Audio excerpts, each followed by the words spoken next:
Big ಬಾಸ್ನ ಮನೆಯಿಂದ ಈಗ ಹೊರ ಹಾಕಿದ್ದಾರೆ ಲಾಯರ್ ಜಗದೀಶ್ ಅಂತ ಹೇಳ್ಬೋದು. ಆದರೆ ಏನಾಗಿದೆ ಇವರಿಗೆ ಸಂಪೂರ್ಣ ಮಾಹಿತಿ ನಾನು ನಿಮಗೆ ಕೊಡ್ತೀನಿ. ಅದಕ್ಕೂ ಒಂದು ಚಾನ್ಸ್ ಕೊಡಿ, ಸಬ್ಸ್ಕ್ರೈಬ್ ಮಾಡ್ಕೊಳ್ಳಿ. ಹೌದು, ಇದೊಂದು ಅತಿ ದೊಡ್ಡ ಬೆಳವಣಿಗೆ ಅಂತಲೂ ಕೂಡ ಹೇಳ್ಬೋದು.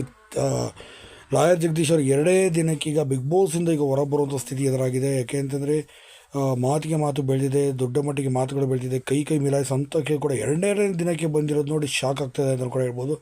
ಇನ್ನು ಯಮುನಾ ಅವರ ಜೊತೆ ಮತ್ತು ಚೈತ್ರ ಕುಂದಾಪುರ ಅವರ ಜೊತೆ ಅತಿ ದೊಡ್ಡ ಮಟ್ಟಿಗೆ ಅವರು ಜಗಳ ಕೂಡ ಆಡಿದ್ದಾರೆ. ಇನ್ನು ಬಿಗ್ ಬಾಸ್ ಆದೇಶಕ್ಕೂ ಕೂಡ ಮನ್ನಣೆಗೆ ತೆಗೆದುಕೊಂಡಿಲ್ಲ ಲಾಯರ್ ಜಗದೀಶ್ ಅವರು ಅಂತ ಹೇಳಲಾಗುತ್ತೆ.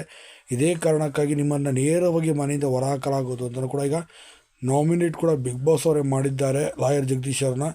ಇನ್ನು ಯಮುನಾ ಇವರೆಲ್ಲ ಸೇಫ್ ಮಾಡಿದರೂ ಕೂಡ ಲಾಯರ್ ಜಗದೀಶ್ ಅವ್ರನ್ನ ನೇರವಾಗಿ ಈಗ ಬಿಗ್ ಬಾಸೇ ನಾಮಿನೇಟ್ ಮಾಡಿ ಇಂದು ಮನೆಯಿಂದ ಹೊರ ಹಾಕುವಂಥ ಎಲ್ಲ ಯೋಚನೆಯೂ ಕೂಡ ಬಿಗ್ ಬಾಸ್ನೇ ಮಾಡಿದೆ. ಲಾಯರ್ ಜಗದೀಶ್ ಅವರ ಅತಿರೇಕವೇ ಇದಕ್ಕೆ ಕಾರಣ ಆಗಿ ಹೋಗುತ್ತಾ ಎಂಬುದು ಈಗ ಕಾದು ನೋಡಬೇಕಿದೆ. ಇಲ್ಲ ಮತ್ತೆ ರೀಎಂಟ್ರಿ ಏನಾದ್ರು ಸಿಗ್ಬೋದಾ ಬೇರೆಯವ್ರಿಗೆ ಏನಾದ್ರು ಎಂಬುದು ಯಕ್ಷ ಪ್ರಶ್ನೆಗೆ ಎಲ್ಲರಿಗೂ ಕೂಡ ಕಾಡ್ತಿದೆ. ಬಟ್ ಲಾಯರ್ ಜಗದೀಶ್ ಹೊರ ಬರೋದು ನಿಜ.